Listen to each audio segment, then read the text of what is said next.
We're all coping without keys, doing okay as we can be, with no news on when this'll end, when we can see our families or get away from them. Locked down, locked out of our lives, a summer spent inside, on someone else's terms, doing as okay as we can be, everyone coping without keys.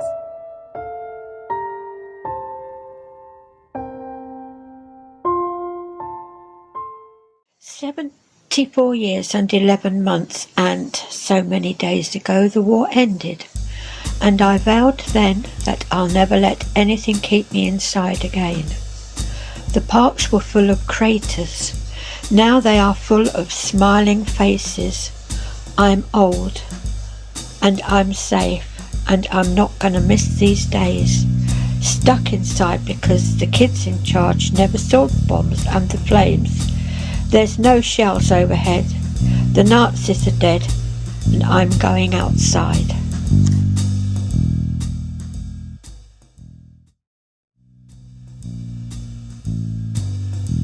The Prime Minister's 55 and he's still a boy. Doesn't know how good he's got it. Demanding a kiss on his forehead from his mother, 'cause he's got a cold. If he were my boy, he'd get a good hiding. Go outside and get some dirt on you. You'll be fine. Quit your whining. I got my best biscuits in for the kids. They have free time now. I figured they would visit. I visit my friends every other day. Our generation, we're all okay.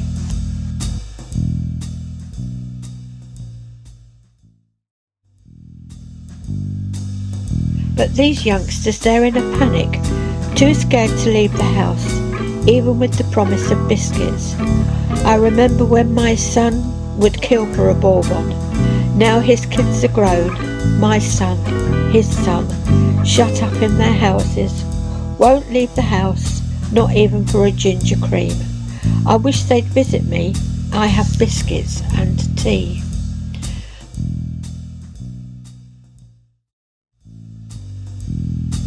My grandson stands on the doorstep. He's gotten taller, 26 this winter.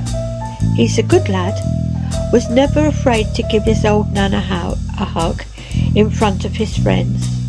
But that's clearly illegal now, and so he leaves me with a parcel and a lecture about how I need to follow the rules. Imagine a world where a kid can't hug his nan. He must feel awful. Imagine growing up in a time like this. Imagine growing old in a time like this.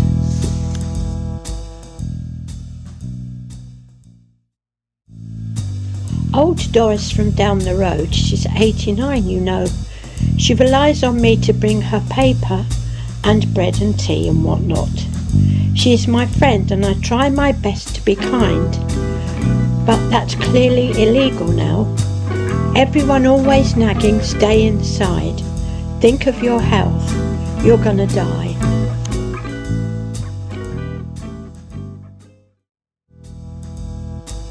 Children. Where in the world did the adults go? Where's the tough young men? Whatever happened to keep calm and make do and mend? The old metaphors that got us through the war, not one of them said, stay indoors until you're dead.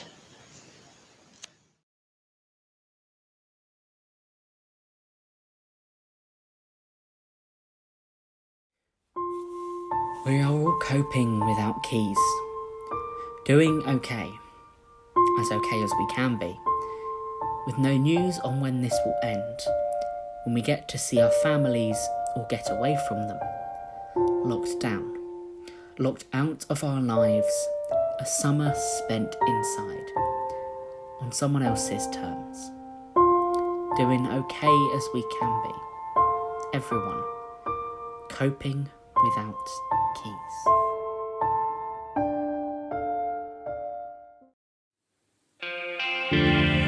"10 days till I'm due to drop, and it's not exactly how I planned it. I wanted so much for this baby, like all the love my mother gave me, but it'll just be me. Unprepared, scared, role unshared. How will I even do it on my own? People keep talking of the strength I've shown, but it won't just be me I'm caring for then. And that is such a scary thought when all you've ever known is you and what you want. And suddenly, that's not going to be good enough. Holding and having a little life to feed and to put to sleep at night, to change the nappies and keep happy, whilst keeping myself happy. My mum rings and I break down. I just wish that I could have her around.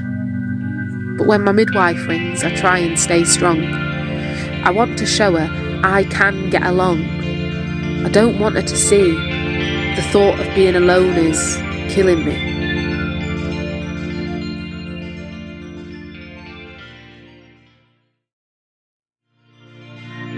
"5 days till I'm due to drop, and I've woken up to an assertive knock on the door. I've grabbed my dressing gown and opened the door and saw that I've had a delivery of flowers and baby clothes. My best friends have really outdone themselves. Even some treats for the best mummy in the world. I honestly don't know where I'd be without my girls.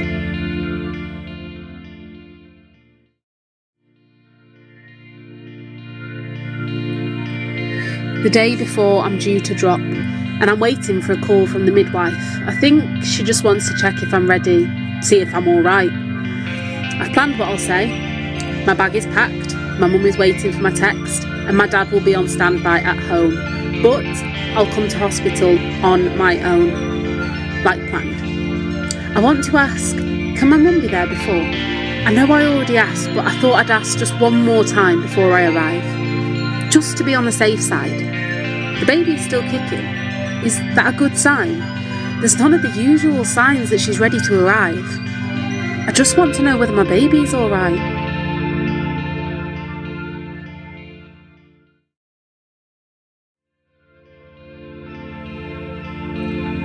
One day overdue, and I'm in hospital, and there's a lot still on my mind. I have so many questions I want to ask, but it's so hard to hear them through the masks. Labour is painful enough already, without the fear that I'm walls away from makeshift COVID wards. Sometimes I think I can hear a cough, but I don't know what's real and what's not. Since being here, fear is all I can think about. My mum can only come when I go down to a delivery suite, and even then she might have to stay 2 feet apart. That really would break my heart because it's hard enough already. Single mum. I thought that was bad. Trying to get round the fact that the child we had would never know who was their dad. Look round, and I see similar faces of struggling mums from all different places, but we're all in the same boat, and for the first time in a long time, I don't feel quite so alone. We're all scared, confused, and all on our own, hoping that soon we'll get to go home, hoping that we're safe and that our babies will be too. And I'm hoping that each one of us will make it through.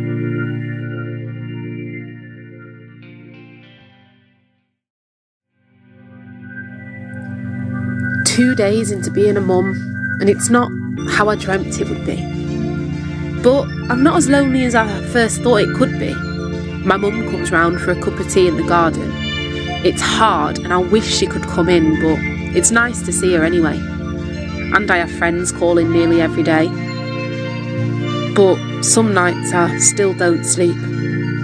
I just watch her, terrified that I've only just got her, and I don't want her to fall ill. Still, in the morning she wakes and cries for a mummy. I just rub my eyes and get on with it. Sometimes I have to pinch myself. She really is mine.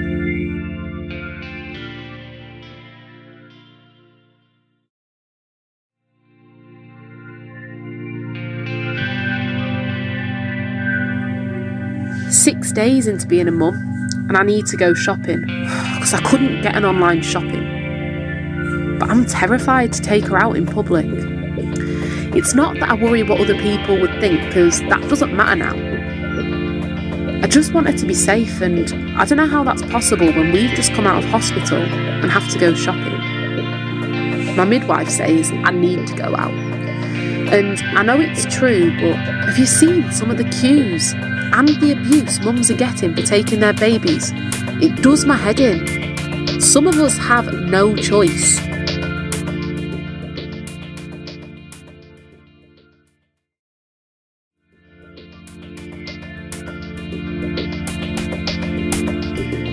"10 days into being a mum, and I can't believe how well I'm doing. I'm so proud of how well I'm coping. I've been doing these online baby and mum classes. It's not easy because my laptop's always freezing, sitting in my room trying to connect to Zoom. But when things go back to normal and I can walk free, at least I'll be part of a community that supports me and my little one. We're doing all right. It's not perfect, but I've got to remind myself that she's worth it. Every sleepless night and every single early morning. Every lonely day. Every panic. Every worry. Every struggle to be the perfect mummy. I know that we can make it through together.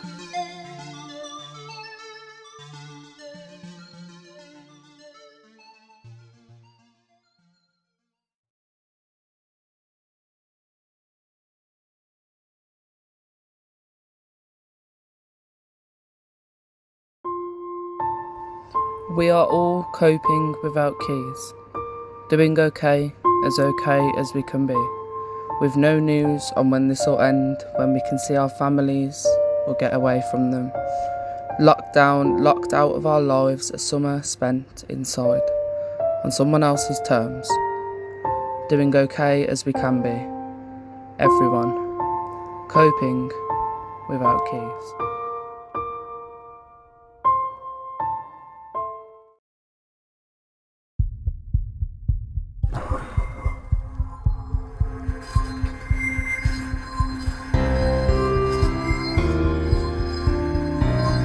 Four cans a night see me off to sleep, along with the wife's list of jobs to complete. Homes under the hammer and loose women repeats. Waiting for a call back off the DWP. Being self-employed is shit. Government saying they're dealing with it. 82 bastard pound on a Tesco shop. This has got to stop. The bills are going out and there's now coming in. I can't deal with this. Everything's been cancelled. How am I supposed to handle lockdown without sport? The thought of it makes me... No football, no rugby, no sport on TV, not even any chuffing tennis. The news again. Jesus, what? I don't give a toss about the dolphins in Venice. Who'd have thought the first week I've had off work in months and they've closed all the fucking pubs.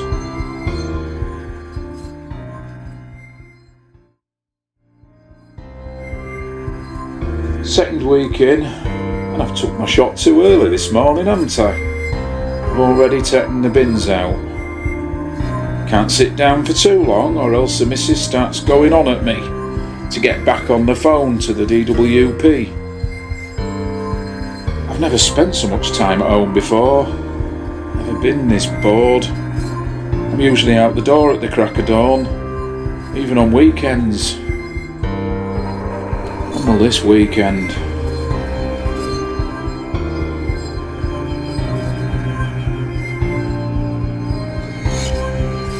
Third week off work and I'm still at it. 4 days a week I spend on hold. For what?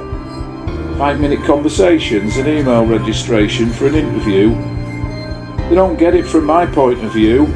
I've had no income for close on a month. I've got mouths to feed, you know. I work for my money.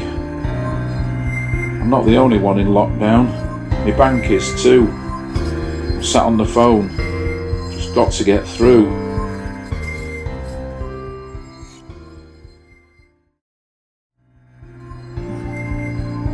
4th week off. Don't know how we're making this work. The rent stopped, so that's a relief. I still pay how much a month for the TV. Never has anything good on it anyway. Load of old shit. Tell you what though, the missus likes it. We just watch what she wants now. The first week I made a shed. Now all I've got to do is make me bed. I'm sick of it.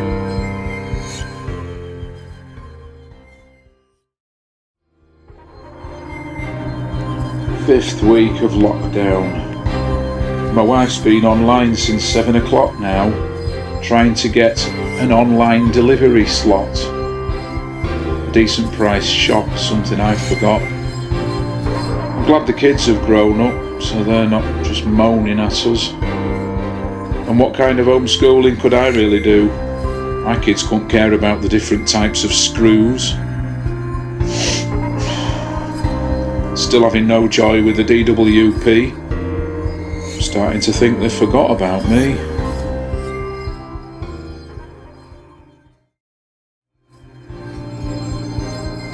Six weeks in and I want out. I'm still not used to being trapped in the house. I really need to start working again. But what comes first, health or wealth? Even if they do take us out of lockdown, that doesn't mean it's safe. There's still 400 people dying every day. I know it's declining, but it's still not okay. But when your whole family's relying on you to see them through, what else can you do? Does the risk become worth it? I don't know.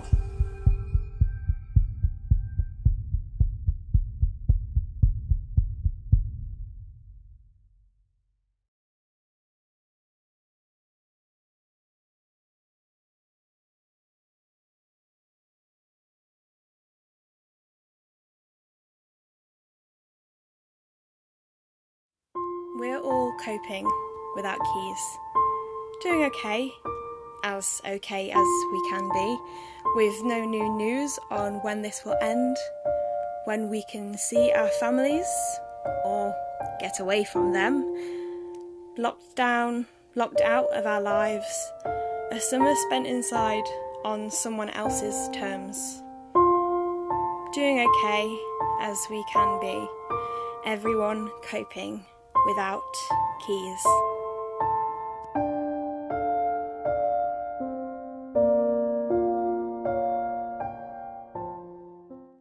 "200 days sober, sat on the sofa, watching morning TV.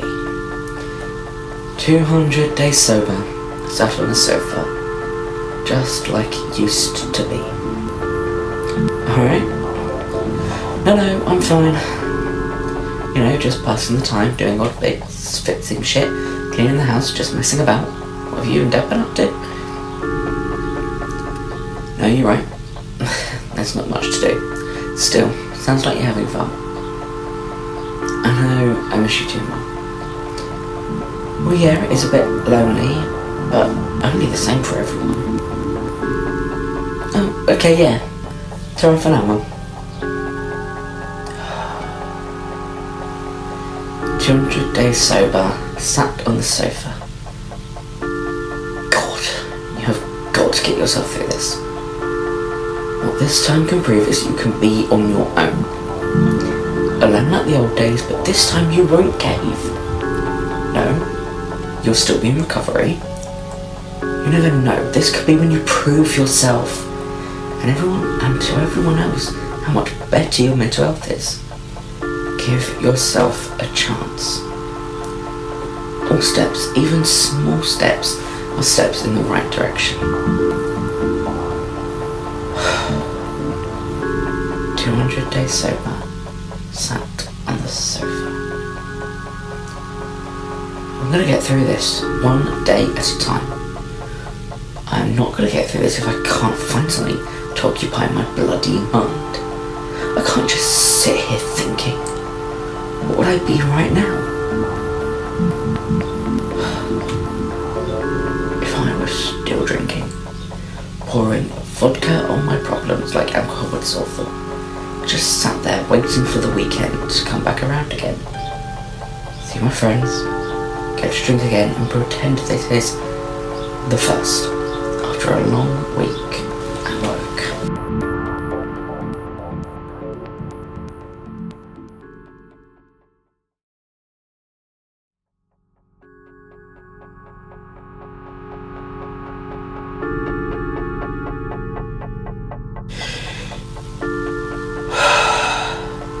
"207 days sober and I feel no closer.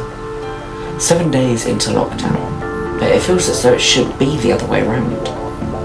7 days sober and 207 days over of lockdown so far. Drinks on my mind most of the day. The rest of the time I'm trying to push those thoughts away. So deep down I'm hurting, but I'm desperately trying for it not to resurface. I've started a jigsaw, but I'm not entirely sure it's more productive than the days before. It keeps my mind busy. My mum stopped ringing every day, so I must have convinced her everything is going okay.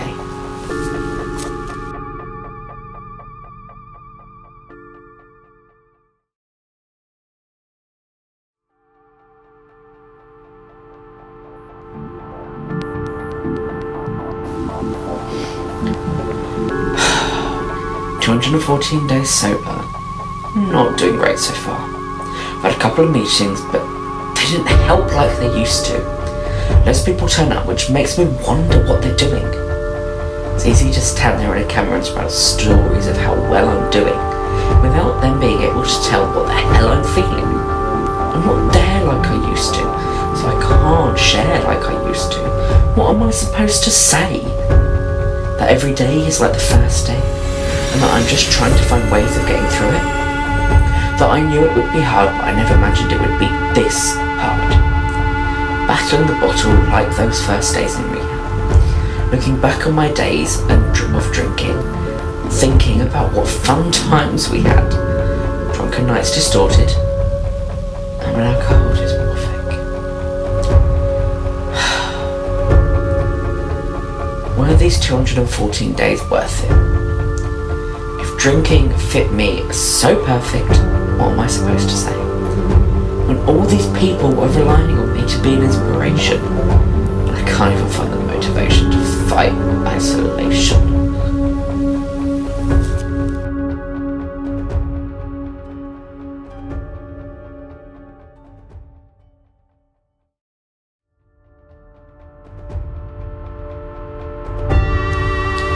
"216 days sober and I've still told no one. But I finished my jigsaw puzzle, so that's good. And I would start another, but today I'm going shopping. I haven't got a line. It's going to be a big step, and I might regret it if I find myself in that aisle. But I'll walk straight past it, like I would have done 199 days ago. Nothing has changed, you know? 216 days sober. That's impressive, and you don't regret it. It's not you, it's your addict talking. Just keep walking. Bread, milk, juice, eggs, chicken, fish, ham, chips. Bread, milk, juice, eggs, chicken, fish, ham, chips. Bread, milk, juice, eggs, chicken, fish, ham, chips.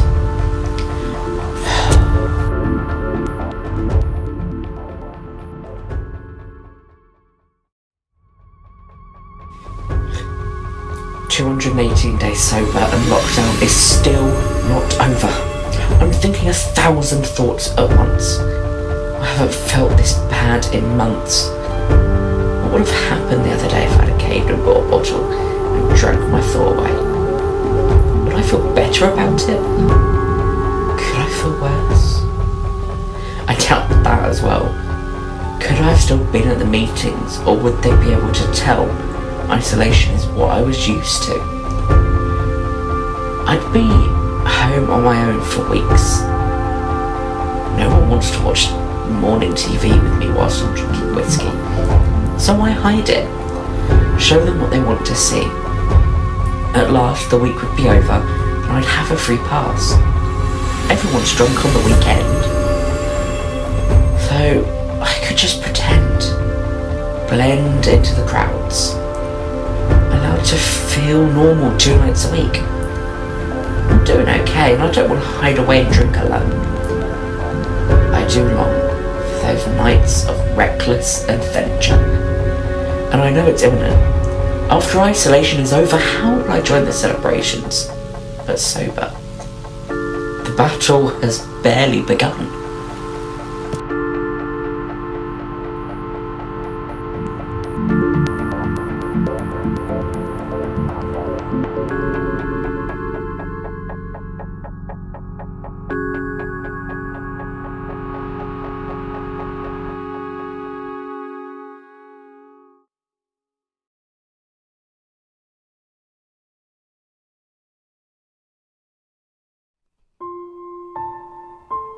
We're all coping, without keys, doing okay as we can be, with no news on when this will end, or when we can see our families or get away from them.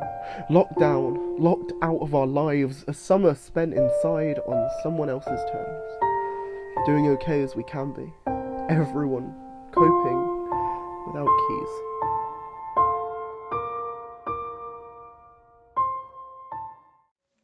You think schools are closed? Of course. Well, they are not. Take it from me. I'm a teacher. Apparently my work is key. That's where it gets messy, for my daughter's school won't have her. GCSEs? No longer matter. I can't console her, and she can't see her friends to talk it over, so tensions are high. Her future is over. Enter Eli, my bright little button, willing to learn, but just as willing to bicker with his sister. 3 cups of coffee in, children screaming in the corridor, just another Monday morning. Except instead of my usual bottom set year 8s screaming over something that happened in form time, it's my 7-year-old attacking his sister for her iPad. And instead of the corridor in the science block, it's the corridor to the kitchen. The kids blocking my way to coffee number 4. Callie slumps in an armchair with a revision book she no longer needs. Eli has never looked so happy to be doing maths, I think, as he sits and calculates and reads. Mum! Eli whines. I'm teaching 40 year 9s. Over Zoom. And into the frame he bounds. Chemistry abandoned, as the class isn't it to him. They expect him this time every other Monday, inventing an excuse to hear the classroom croon. I cannot split myself in 2. How can I choose between my kids and my children? Lesson plans, laundry, online tutoring, homeschooling, food shopping, Zoom meetings, cooking, more laundry, cleaning the house, home PE, one-to-one calls to struggling children, struggling to cajole my own children, impossible to safeguard over Skype, impossible to Skype when my child is screaming bloody murder, teaching key workers' kids in our actual school. The days in school seem hardest of all. Social distance? Our lessons take place in the hall. Deposit Eli and Callie in the staff room, get more coffee. Callie's in charge, say 3 meters up. But the TV says 2! And I'm saying 3. Stay 3 meters away if anyone comes in. They squish themselves into the corner sofa. I bring over a jug of squash, 2 bananas and some biscuits. Then I abandon my 7-year-old son and 15-year-old daughter, because whilst the government recognise me as a key worker, my own children's schools do not. So when I'm required to teach our 23 pupils, years 7 through 11, in person, I abandon the class for 5 minutes each hour, and I abandon my children for 55 minutes each hour. Am I a bad teacher? Am I a bad parent? We're in a rhythm. Unschooling is looking good. Kids are gardening, tidying, baking, cooking. We've kept healthy. They keep busy whilst I work at my desk. Mummy, may I take the floor? I was about to say they don't interrupt anymore. Positives of lockdown. It's not all that bad. Me, Mummy and Callie can prove there is fun to be had. Greenhouse gases are down, less cars on the road. We're all staying home to lighten the load on our NHS to flatten the curve. The pubs are closed, so no drink drivers, no drunken brawls with guilty survivors spilling into A&E. The earth really seems to be improving me. Dolphins in Venice, canals running clear, council estates in London have deer. Hedgehogs are up, crime rates are down, McDonald's have even hung up their clown.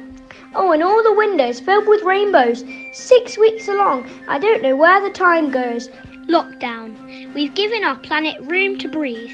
After all, I don't see face masks on trees.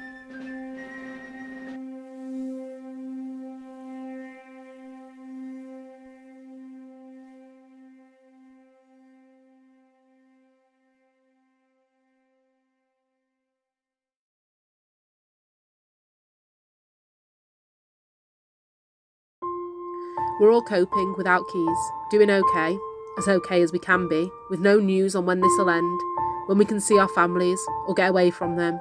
Locked down, locked out of our lives, a summer spent inside, on someone else's terms, doing as okay as we can be, everyone coping without keys.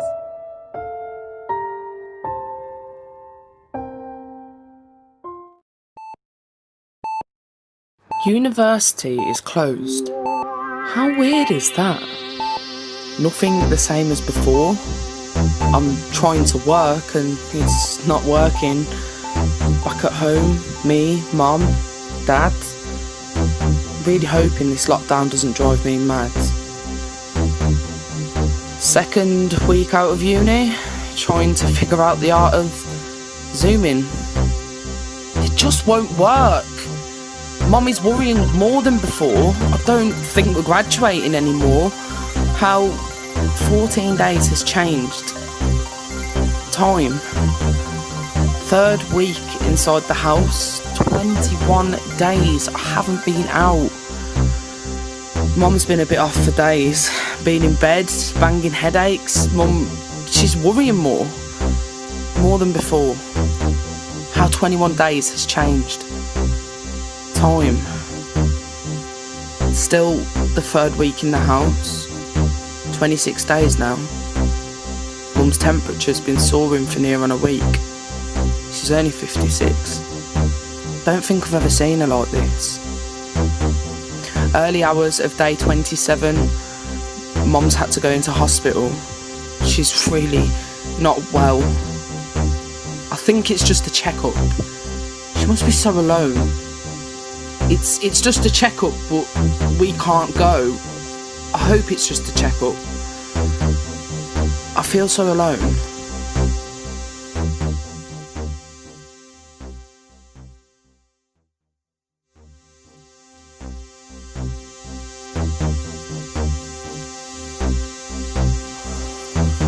(06/04/20). She's been in ICU for 72 hours now. Calls with her family are the worst. I'm hoping we can make this work. Hourly updates. She's deteriorating. How do I tell her family? They can't see her. She's a mum. They can't see her. She's a wife. 24 hours to turn the tables. She has a life that I'm trying to save. This is day 6 of my 12-hour shifts. I cried on my break today, prayed for someone to take away this pain. I'm just a 37-year-old respiratory nurse trying to make it work.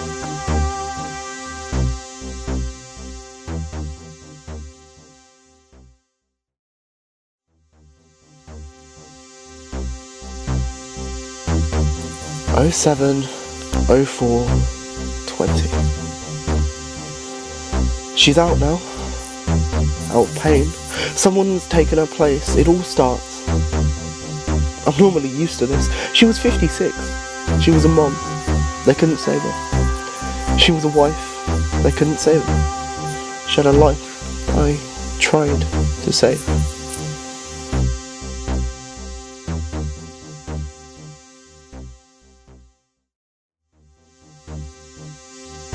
How the days really change time.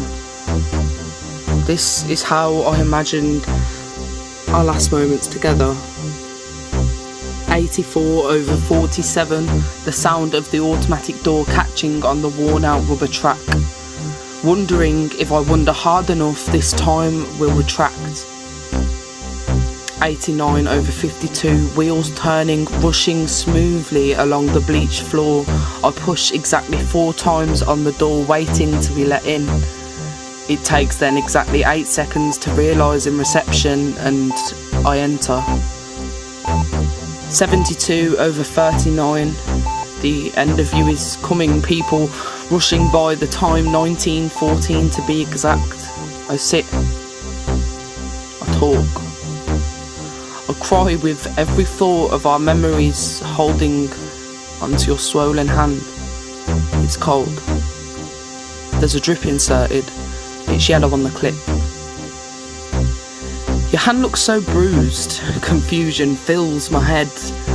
How did we end up here? 90/53. It's a roller coaster that never stops. I keep asking, can I get off? But it seems the attendant of this fucked up ride left as soon as I arrived. 68/37, and they say it's too late. There were complications with your ventilation for over 12 hours, and that costs your life. But at the same time, the medication and ventilation tube is the only thing that's keeping you here. My biggest fear, they're taking it out. How are they taking it out? Everybody else is leaving, and I can't think of nothing worse. I'm sitting, talking to you, as I watch the nurse pull a tube out of your mouth. I hear you gasp. You open your eye for exactly 2 seconds, and you look the same way you did 64 hours ago. I'm sounding so peaceful in the way I'm sitting, talking to you about how you made me who I am. How could I leave you alone? They ask me if I need a break, and I take exactly 4 minutes, 57 seconds, and run through the ICU to fill myself with nicotine. On autopilot back down the route I was used to, back to that ICU. I run back, left at the lift, 2nd floor, left again, straight up the bleached floor, and I press the door exactly 4 times, wait exactly 8 seconds, and I go in. They've silenced the heart monitor now. They tell me 15 minutes. That's all you have left. And those 15 minutes went so fast. Why can't time just go back? Why did you have to go to work? Why couldn't they make this work? 27/13, and exactly 9 hours and 36 minutes past your last. 15 minutes. They said it's the longest I've seen. And my tiredness kicked in, but my adrenaline kicked it back out. The machine's flashing red, but it's silent. 23/11. I love you. 17/8. I love you. 10/6. I love you. 0 over. I love you, Mum. I wish I was there with you. All of that time, on your own, creating that scene in my head of our final goodbye. You were isolated and I was isolating. You were 56. I never imagined you leaving like this.